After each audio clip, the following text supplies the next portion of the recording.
আসতো, বলেন সুবহানাল্লাহ। আল্লাহ নবী বলেন, চাচা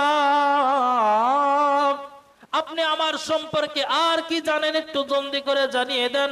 আল্লাহ নবী চাচা আবু তালেব ডাক দিয়ে বলেন, ও ভাতিজা মুহাম্মদ,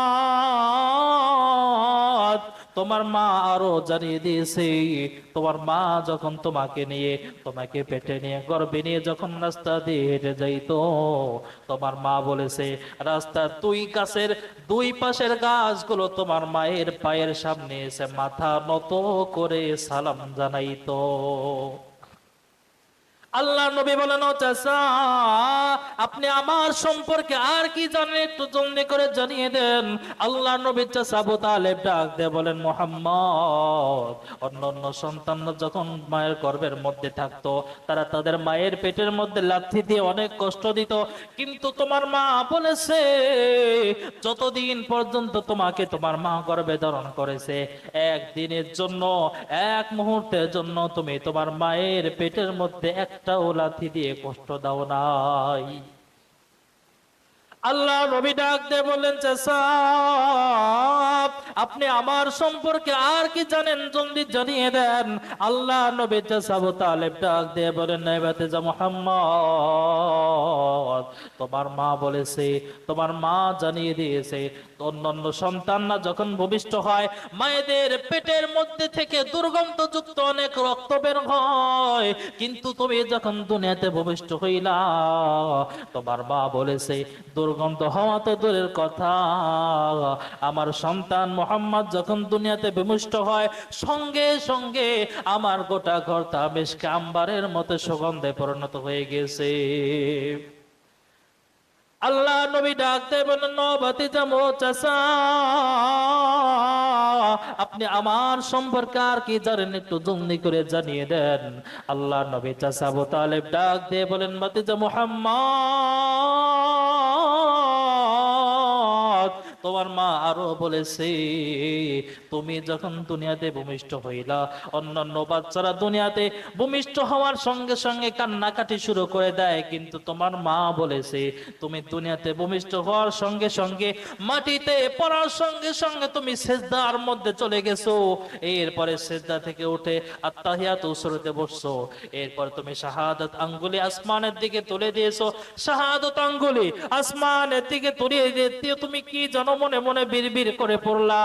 এরপরে তোমার মা বলেছে আমি নিজে লক্ষ্য করেছি রোম এবং পারস্যের বড় বড় বিল্ডিং, বড় বড় রাজা বাদশার মহল গুলো ভেঙ্গে চুরমার হয়ে গিয়েছে, বলেন সুবহানাল্লাহ।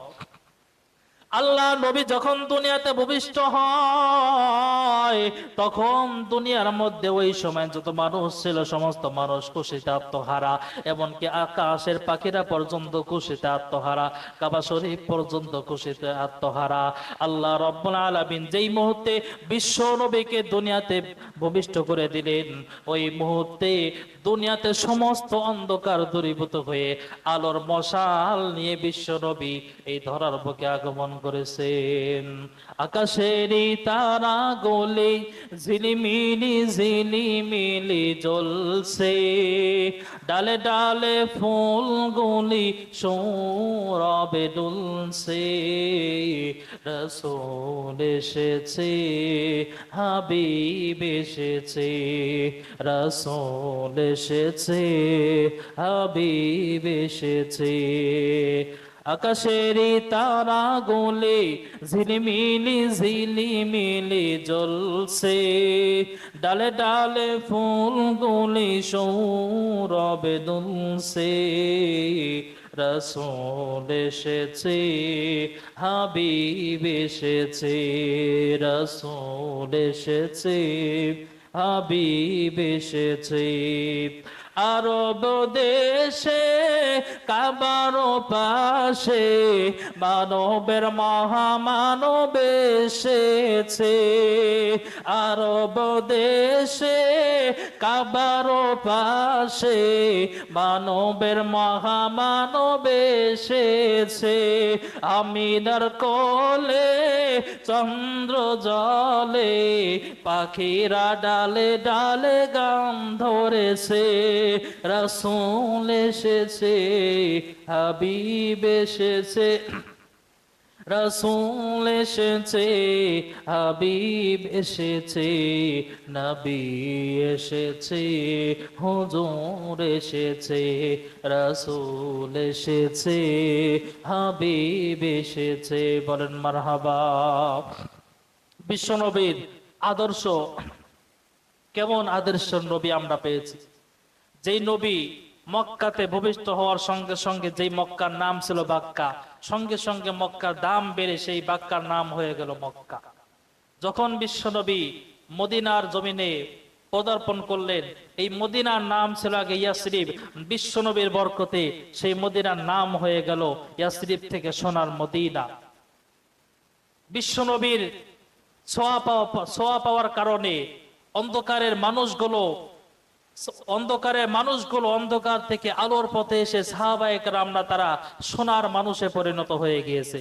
বিশ্বনবীর কারণে গোটা জগৎ দামি হয়ে গিয়েছে। বিশ্বনবীর উম্মত হওয়ার কারণে আমাদের দাম আল্লাহ রাব্বুল আলামিন দুনিয়াতে সমস্ত উম্মতের থেকে বেশি করে দিয়েছেন। বলেন সুবহানাল্লাহ। তাহলে এই নবীর আদর্শ যদি দুনিয়াতে কোনো মুসলমান অনুসরণ করে চলতে পারে, তাহলে সেই মুসলমান হবে প্রকৃত মুসলমান। কিয়ামতের দিন সেই মুসলমান বিশ্বনবীর আদর্শের উম্মত দাবি করে আল্লাহর জান্নাতে চলে যাবে। বলেন সুবহানাল্লাহ। আর আজকে বাংলার জমিনে বিভিন্ন সময় বিভিন্ন জায়গায় বিভিন্ন রামবাম নাস্তিকেরা আল্লাহ নবীকে নিয়ে কটূক্তি করে, যারা আল্লাহ নবীকে নিয়ে গালি দেয়। নবী প্রেমী মুসলমানদের দায়িত্ব হলো তাকে যেখানে পাওয়া যাবে সেখানেই তার জিহ্বা টান দিয়ে ছিঁড়ে বাংলার কুকুর দিয়ে খাওয়াইতে হবে। বলেন ঠিক কিনা? আল্লাহ নবী আমাদের কলিজার জায়গা। আল্লাহ নবী মুসলমান বাংলাদেশে যে যতটুকু ইসলাম পালন করুক আর যতটুকু না করুক, কিন্তু আল্লাহ নবীকে গালি দিলে একজন মুসলমান চুপ করে বসে থাকতে পারে না। কথা বলেন ঠিক না ভাই? ঠিক। এই জন্য মুসলমান আমার নবীকে যদি আবারও এই বাংলার জমিনে গালি দেওয়া হয়, আমার নবীকে নিয়ে যদি কটূক্তি করা হয়, আল্লাহর ধর্ম, আল্লাহর মনোনীত ধর্ম ইসলামকে নিয়ে যদি কটূক্তি করা হয়, তাহলে যে ব্যক্তি নিজেকে মুসলমান বলে পরিচয় দিবে তার দায়িত্ব হলো যারা ইসলাম এবং নবীকে নিয়ে কটূক্তি করবে তাকে যেখানে পাওয়া যাবে, আল্লাহর নবীর ভাষ্য হলো মান সাব্বা নাবিয়্যান ফাকতুলু, যে নবীকে গালি দিবে তাকে কতল করা ওয়াজিব। কথা বলেন ঠিক না ভাই? ঠিক। এই জন্য মুসলমান হওয়া আর বিশ্বনবীর উম্মত হওয়া এত সহজ নয়, এত সহজ নয়।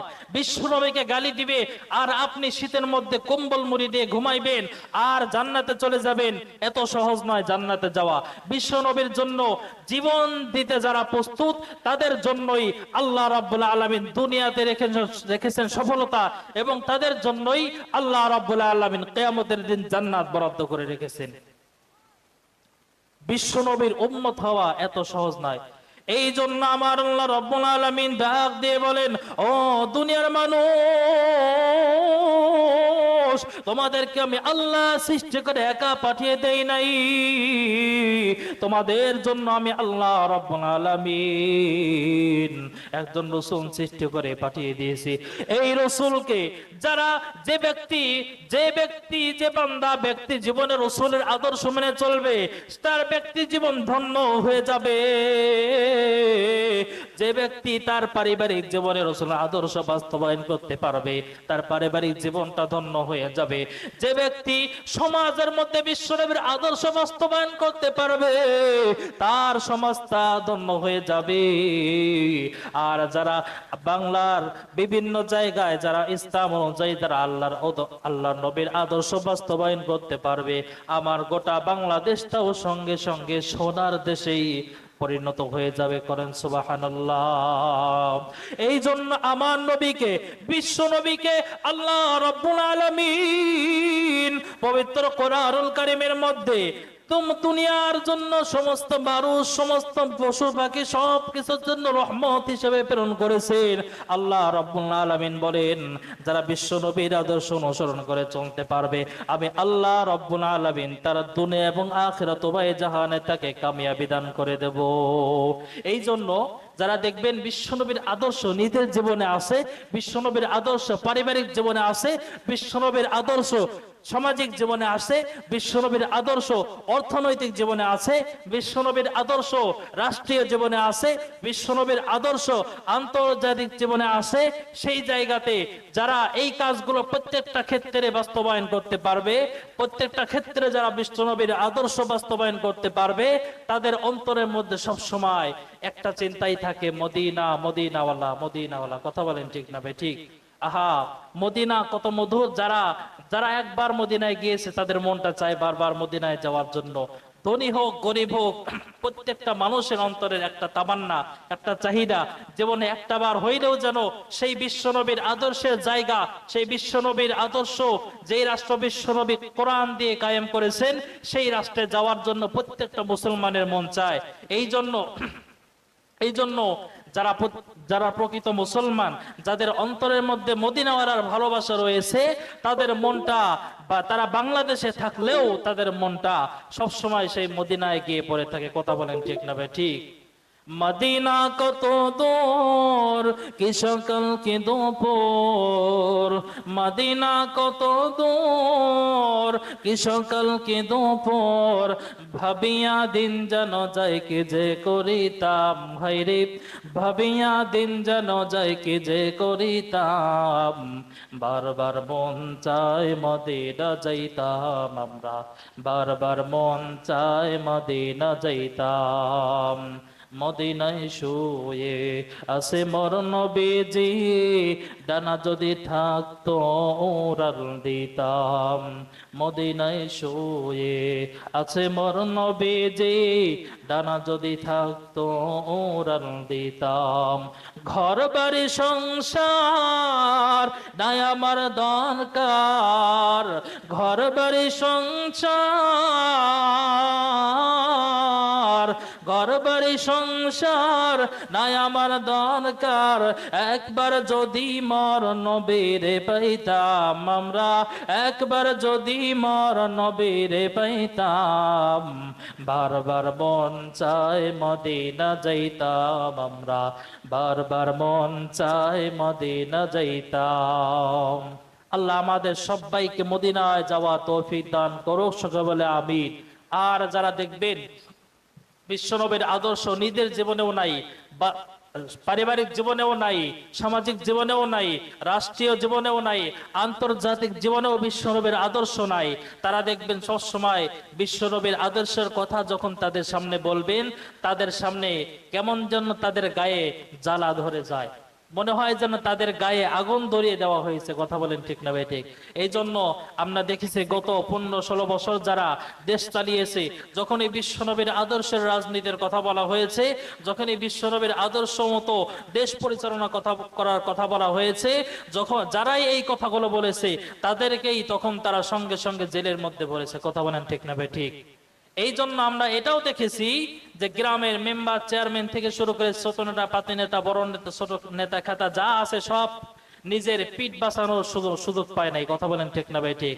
এই জন্যই একজন শিল্পী এই কথাটা এইভাবে বলেছিলেন, গ্রামের চেয়ারম্যান পালিয়ে বেড়াচ্ছ কেন, গ্রামের চেয়ারম্যান পালিয়ে বেড়াচ্ছ কেন, শুনেছি দুদকের খাতায় তোমার নাম নাকি, শুনেছি দুদকের খাতায় তোমার নাম, আগে কি সুন্দর মাল কামাইতাম আমরা, আগে কি সুন্দর মাল কামাইতাম। কথা বলেন ঠিক না ভাই? ঠিক।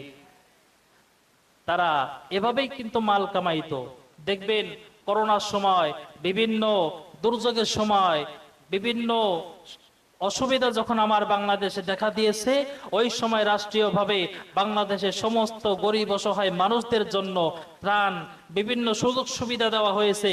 কিন্তু আমরা কি দেখলাম, আমাদের দেশের নেতা খেতা যারা ছিল তাদের বিছানার খাটের নিচে এই সমস্ত গরিবদের তেল, নুন, চাউল, গম, ডাল সবকিছু লুকানো, আর টিন গুলো তারা পানির নিচে লুকায় রাখছে। কথা বলেন ঠিক না ভাই? ঠিক। বর্ষাকালাই তো কি যে ভালো লাগতো, রিলিফের মাল পায়া আনন্দ করতাম, কিসুমাল বিলায়া সব কিসুমাল বিলায়া কাগজে ছাপায়া ছবি উঠায়া ভিডিও করিয়া বাকি মাল দিয়া আমার পেটটা ভরিতাম, হায়রে বাকি মাল দিয়া আমার গোদাম ভরিতাম। আগে কি সুন্দর মাল কামাইতাম আমরা, আগে কি সুন্দর মাল কামাইতাম। এখন আর মাল কামানোর দিন শেষ। ইনশাআল্লাহ বাংলাদেশের জনগণ, সচেতন জনগণ, বাংলাদেশের জনগণ এই সমস্ত চোর ডাকাতদেরকে আর বাংলার মসনদে দেখতে চায় না। কথা বলেন ঠিক না বেঠিক? বিশ্বনবীর আদর্শ যারা বাস্তবায়ন করতে পারবে না, বাংলাদেশের মুসলমান তাদেরকে আর ক্ষমতার মসনদে দেখতে চায় না। তার কারণ এতদিন পর্যন্ত তারা বাংলার মুসলমানদেরকে অনেক আশা জাগিয়েছে, অনেক সুযোগ সুবিধার কথা বলেছে, কিন্তু দেখা গিয়েছে বাংলার মুসলমান এখনো ঢাকার বিভিন্ন রাজপথে, ঢাকার বিভিন্ন রাস্তায় এখনো ফুটপাতে রাত্রিবেলায় মানুষ ঘুমায়, অথচ তারা এখনো পর্যন্ত শত কোটি লক্ষ কোটি টাকা বাংলা জমিন থেকে পাচার করে নিয়ে তারা এখনো পর্যন্ত বেগম পাড়ায় বাড়ি বানিয়ে এক একজনের 20টা 30টা 100টা শত শত বাড়ি, এক একজনের ব্যাংকে কোটি কোটি শত কোটি টাকা।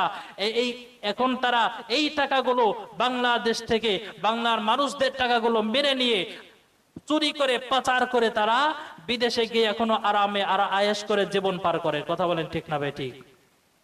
অথচ বাংলার মুসলমানদেরকে তারা আশা জাগিয়েছিল তোমাদের ভাগ্য পরিবর্তন করে দেব। এখনো বাংলাদেশের মানুষের ভাগ্যের কোনো পরিবর্তন নাই। আসলে বাংলাদেশের মুসলমান যদি নিজেদের ভাগ্য পরিবর্তন করতে চায়, বিশ্বনবীর আদর্শ ব্যতীত কোনোদিন কোশ্চিন কালেও মুসলমানদের ভাগ্য পরিবর্তন হওয়া সম্ভব নয়। কথা বলেন ঠিক না ভাই ঠিক? মুসলমান কোরআনী শাসনতন্ত্র বাদ দিয়ে যতদিন পর্যন্ত মুসলমান তন্ত্র মন্ত্র মায়া মোহাব্বত ছাড়তে পারবে না, যতদিন পর্যন্ত মুসলমান সেকুলারিজম ছাড়তে পারবে না, ততদিন পর্যন্ত মুসলমান শান্তি, সুখ শান্তির মুখ কোনোদিন দেখতে পারবে না। তার কারণ আমাদেরকে সহজ সরল মুসলমান, বাংলার মুসলমান, তাদেরকে যারা সুখে শান্তিতে থাকার আশা জাগিয়েছিল, তারা এখন ঠিকই বিভিন্ন জায়গায় পালিয়ে গিয়ে সুখে আছে, কিন্তু যারা তাদের পিছনে নেতার স্লোগান দিয়ে ঘুরতো, আমার নেতার চরিত্র ফুলের মতো পবিত্র, এই স্লোগান দিয়ে যারা ঘুরতো, তারা এখন নিজের ঘরে রাত্রিবেলা ঘুমানোর মতো সুযোগ পায় না। কথা বলেন ঠিক না ভাই ঠিক? ভাই কি দরকার নিজের জীবনটাকে এইভাবে দুঃখের মধ্যে ফেলে দেওয়া? কি দরকার নিজের জীবনটাকে নেতার পিছনে ঘুরে ঘুরে? এমন নেতার পিছনে আমি ঘুরেছি যেই নেতা আজ বাহিরে গিয়ে খুব সুখে আছে, কিন্তু আমি নিজে আমার বাড়িতে ঘুমাইতে পারি না। এগুলো আপনাদের চোখের সামনে দেখা। এই জন্য স্বাধীনতার 54 বছরে আমরা পা দিয়েছি, কিন্তু মানুষ আমরা শুধুমাত্র একটা স্বাধীন পতাকা আর স্বাধীন মানচিত্র পেয়েছে, কিন্তু বাঙালি জাতি আজও পর্যন্ত স্বাধীনতা অর্জন করতে পারে নাই। বাঙালি জাতি আজও পর্যন্ত তার ইসলাম নিয়ে স্বাধীনভাবে এই বাংলার জমিনে ইসলাম অনেক জায়গায় অনেক ক্ষেত্রে পালন করতে পারে না। স্বাধীনতার বয়স পরিয়ে 54তে পা দিলাম, নেতারা তো সবই পেল, আমরা বলো কি পেলাম? স্বাধীনতার বয়স পেরিয়ে 54তে পা দিলাম, নেতারা তো সবই পেল, আমরা বলো কি পেলাম? নেতায় নেতায় গুতাগুতি, জনগণের কর্ম শেষ, দেখতে দেখতে গোল্লায় গেল আমার সোনার বাংলাদেশ। কথা বলেন ঠিক না বেটি? দেখতে দেখতে গোল্লায় গেল আমার সোনার বাংলাদেশ। একে একে শেষ করেছি, সবার দেখা হইল শেষ, দেখতে দেখতে গোল্লায় গেল আমার সোনার বাংলাদেশ। এই জন্য সোনার বাংলাদেশ গড়তে হলে, কোরআনী বাংলাদেশ গড়তে হলে বিশ্বনবীর আদর্শ, বিশ্বনবীর অনুসরণীয় ব্যতীত, বিশ্বনবীর আদর্শ ব্যতীত, আল্লাহর কোরআন ব্যতীত কোন জায়গায় শান্তির আশা করা সম্ভব নয়। এই জন্য আমার মুসলমান ভাইরা, মুসলমান বাবাজি, আল্লাহ রাব্বুল আলামিন বিশ্ব নবীকে দুনিয়ার জমিনে পাঠিয়ে দিয়ে ডাক দিয়ে বলেন, ও দুনিয়ার মানুষ, আমি তোমাদের কাছে জানিয়ে দিলাম, আমি যেই নবীকে তোমাদের জন্য পাঠিয়ে দিলাম, যেই রসুল আমি আল্লাহ পাঠিয়ে দিয়েছি, এই রসুলকে যদি অনুসরণ করতে না পারো তাহলে শুনে রাখো, লিখে রাখো, দুনিয়াও বরবাদ হয়ে যাবে, আখিরাতও তোমাদের বরবাদ হয়ে যাবে। আর যদি দুনিয়া আখিরাতে সফলতা অর্জন করতে চাও, বিশ্ব নবীর আদর্শের উম্মত হয়ে বিশ্ব নবীর আদর্শ মেনে কিয়ামতের দিন আমার সামনে উপস্থিত হতে হবে। আল্লাহ রাব্বুল আলামিন এই দুনিয়ার জমিনটা বিশ্ব নবীর আদর্শ জমিন হিসেবে আল্লাহ দেখতে চায়। আল্লাহর মনোনীত ধর্ম হলো ইসলাম। আল্লাহ রাব্বুল আলামিন দুনিয়াতে মানুষদেরকে পাঠিয়ে দিয়ে বললেন, তোমাদেরকে আমি দুনিয়াতে পাঠিয়ে দিলাম, তোমাদের কাজ হলো আমার জমিনে আমার দ্বীন, আমার মনোনীত দ্বীন ইসলাম কায়েম করা তোমাদের জন্য ফরজ। প্রত্যেকটা মানুষের দায়িত্ব আল্লাহর জমিনে আল্লাহর দ্বীন কায়েম করা ফরজ। এই ফরজ আদায় না করে যদি কোনো মানুষ দুনিয়া থেকে যায়, তাহলে কিয়ামতের দিন আল্লাহর আদালতে আসামি হিসাবে কাঠগড়ায় দাঁড়িয়ে যেতে হবে। এই জন্য আমার আল্লাহ দুনিয়াতে নবী পাঠিয়ে দিলেন, অসংখ্য নবী রাসূল পাঠিয়ে দিলেন, যেন দুনিয়ার কোন মানুষ আল্লাহর হুকুমের বাইরে যেতে না পারে। দুনিয়ার প্রত্যেকটা মানুষ যেন আল্লাহর হুকুম মেনে তারা যেন আল্লাহর জান্নাতে চলে যেতে পারে। এই জন্য আমার আল্লাহ রাব্বুল আলামিন দুনিয়ার মানুষ সৃষ্টি করে একা পাঠিয়ে দেন নাই। আমাদেরকে যদি একা ছেড়ে দিতেন তাহলে আমরা সঠিক রাস্তা কোনটা বেঠিক রাস্তা কোনটা এটা চিনতে পারতাম না। যেই নবী আল্লাহ রাব্বুল আলামিন আমাদের আদর্শ রূপে পাঠিয়ে দিলেন, ওই নবীকে অনুসরণ করে চলতে পারলেই তবেই আমরা সঠিক রাস্তা কোনটা আর বেঠিক রাস্তা কোনটা এইটা চিনতে পারবো। আল্লাহ রাব্বুল আলামিন দুনিয়ার মানুষ যেন সুখে শান্তিতে থাকতে পারে, কিয়ামতের দিন যেন তারা আল্লাহর আদালতে দাঁড়িয়ে তাদেরকে যেন জাহান্নামে যাওয়া না লাগে। এই জন্য আল্লাহ রাব্বুল আলামিন দুনিয়ার মানুষদেরকে ডাক দিয়ে বললেন, তোমাদের জন্য আমি একজন নবী তোমাদের জন্য পাঠিয়ে দিলাম রহমত হিসেবে।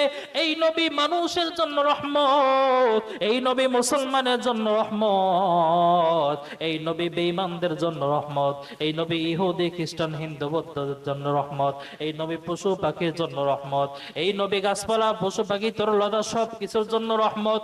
যারা আল্লাহ নবীকে রহমত হিসেবে মেনে নিতে পারবে, যারা নিজের জীবনে আল্লাহ নবীর আদর্শ মেনে নিতে পারবে, তাদের জীবনের প্রত্যেকটা জায়গায় আল্লাহ রাব্বুল আলামিন রহমত দ্বারা পরিপূর্ণ করে দিবেন। বলেন সুবহানাল্লাহ।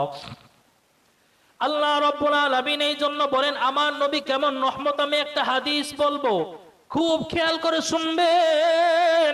দুনিয়াতে যেই নবী আল্লাহ রাব্বুল আলামিন আমাদের জন্য পাঠিয়েছেন, এই নবী দুনিয়াতে আমাদের জন্য রক্ত ঝরিয়েছেন, নিজের দান মোবারক আল্লাহ নবী শহীদ করে দিয়েছেন। আল্লাহ নবী কাফেরদের শত আঘাত সহ্য করেছেন, কিন্তু আল্লাহর একজন বান্দা, আল্লাহ নবীর একজন উম্মত বিপদে চলে যাবে, গোমরাহ হয়ে যাবে, পথভ্রষ্ট হয়ে জাহান্নামে চলে যাবে। আল্লাহ নবী এইটা কোনোদিন সহ্য করতে পারে নাই। দুনিয়ার জমিনে কাফের মুশরিক বেঈমানেরা আল্লাহ নবীকে অসংখ্যবার আঘাত করে তাকে আল্লাহ জমিনে তার বিশ্বনবীর রক্ত ঝরিয়েছে, কিন্তু বিশ্বনবী কোনোদিন তাদের এই আঘাতের প্রতিশোধ নেয় নাই। কেমন রহমতের নবী, আঘাত দিয়ে দান মোবারক শহীদ করে দিয়েছে।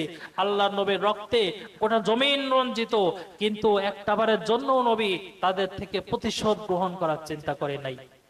এই আদর্শ যদি আমাদের মধ্যে থাকে যে আমাকে একজন মানুষ ক্ষতি করলো, একজন মানুষ আঘাত করলো, আমি তাকে পাল্টা আঘাত করব না, আমি তাকে ক্ষমা করে দেব, এই আদর্শ যদি আমার মধ্যে থাকে তাহলে আমার জীবনটাও আল্লাহর রহমতে ভরে যাবে।